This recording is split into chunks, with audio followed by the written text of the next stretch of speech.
नमस्कार दोस्तों, राधे राधे। सावन मास के दूसरे मंगला गौरी व्रत की हार्दिक शुभकामनाएं।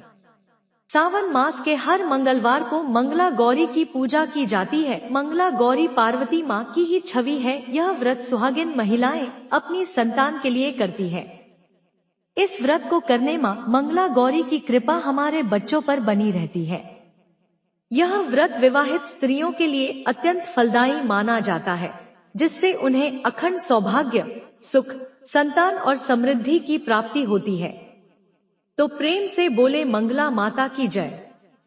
अब सुनते हैं मंगला गौरी व्रत की कथा। यह कथा विशेष रूप से सावन माह के मंगलवार को सुनी और कही जाती है। बहुत समय पहले की बात है। एक नगर में धर्मदत्त नामक एक प्रतिष्ठित, धनी और धर्मात्मा ब्राह्मण रहता था। उसकी पत्नी बड़ी पुण्यवती, पतिव्रता और धार्मिक विचारों वाली थी। दोनों ही भगवान की भक्ति और दान पुण्य में लगे रहते थे। उन्हें एक ही दुख था, उनके कोई संतान नहीं थी। धर्मदत्त और उसकी पत्नी ने वर्षों तक संतान प्राप्ति के लिए व्रत, तप, पूजा, दान किया। अंत में देवी मंगला गौरी की कृपा से उन्हें एक सुंदर और तेजस्वी पुत्र की प्राप्ति हुई, जिसका नाम उन्होंने श्रवण कुमार रखा।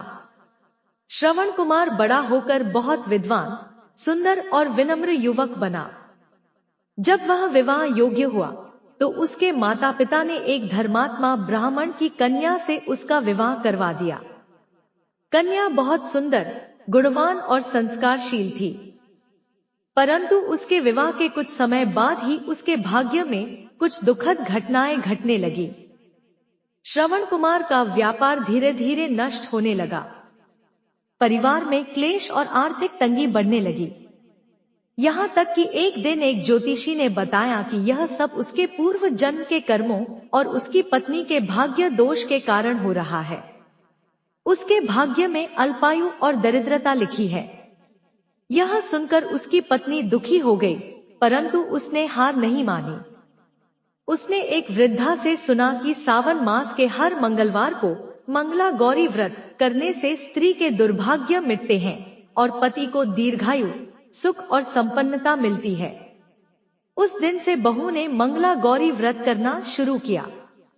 वह सुबह जल्दी उठकर स्नान करती, घर को साफ कर मंगला गौरी का स्थान सजाती, लाल वस्त्रों से माता को श्रृंगारित करती, अक्षत, रोली, फूल, चूड़ी, बिंदी, सिंदूर और 16 श्रृंगार का समर्पण करती। वह श्रद्धा से कथा सुनती, दीपक जलाती और माता से प्रार्थना करती, हे माँ, मुझे अखंड सौभाग्यवती बना दो, मेरे पति की आयु बढ़ाओ और हमारे जीवन से दरिद्रता मिटाओ। उसने यह व्रत पूरे सावन महीने के 4 मंगलवार तक किया। आखिरी मंगलवार को जब उसने पूर्ण विधि विधान से व्रत किया और रात्रि में माँ मंगला गौरी का ध्यान करते हुए सोई, तब माता स्वयं स्वप्न में प्रकट हुई। माता ने कहा, हे पुत्री, तूने पूरी श्रद्धा और विश्वास से मेरा व्रत किया है। अब मैं तुझे वरदान देती हूँ, तेरे पति दीर्घायु होंगे, धन संपत्ति से तुम्हारा घर भरा रहेगा और तुझे सौभाग्य का सुख सदा प्राप्त होगा। तेरा भाग्य अब शुभ और उज्जवल होगा। जब बहू जागी तो उसकी आंखों में आंसू थे, पर वह आंसू श्रद्धा और आनंद के थे। उस दिन से उसके जीवन में परिवर्तन आने लगा। पति के व्यापार में वृद्धि हुई, धन लौट आया, घर में सुख शांति छा गई और पूरा परिवार फिर से प्रसन्न हो गया। श्रवण कुमार की पत्नी ने आजीवन यह व्रत किया और अन्य स्त्रियों को भी यह व्रत करने की प्रेरणा दी। जिन स्त्रियों ने भी इस व्रत को श्रद्धा से किया, उनके जीवन में सौभाग्य, संतति और सुख की वृद्धि हुई। अब सुनते हैं मंगला गौरी और हनुमान जी की अद्भुत कथा। यह कथा उस समय की है जब त्रेतायुग का अंत हो रहा था और कलियुग की आहट धरती पर सुनाई देने लगी थी। धर्म क्षीण हो रहा था, लेकिन कुछ स्थानों पर अभी भी पुण्य और श्रद्धा का आलोक जल रहा था।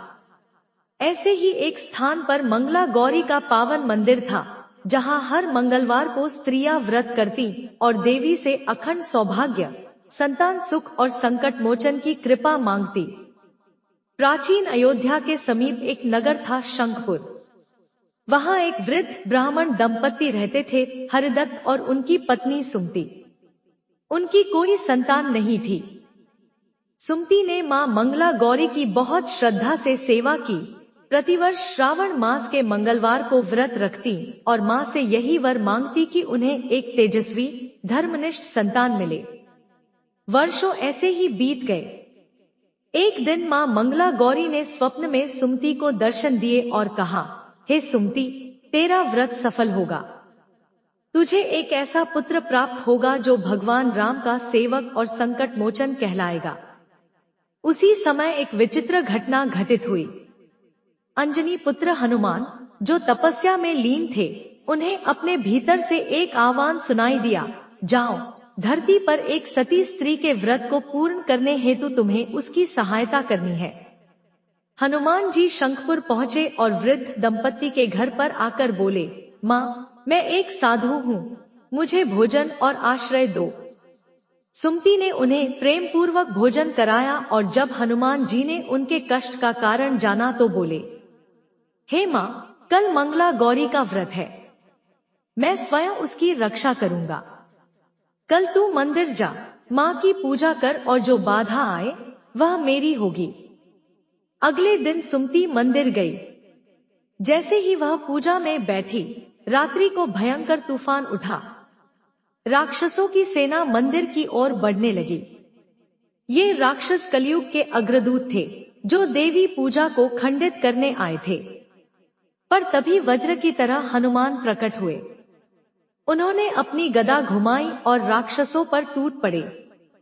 मंदिर की रक्षा करते हुए उन्होंने कहा, घंटों युद्ध चला। अंत में हनुमान जी ने उन सभी दुष्ट शक्तियों को परास्त किया। देवी मंगला गौरी प्रकट हुई और बोली, हनुमान, तूने नारी धर्म की रक्षा की।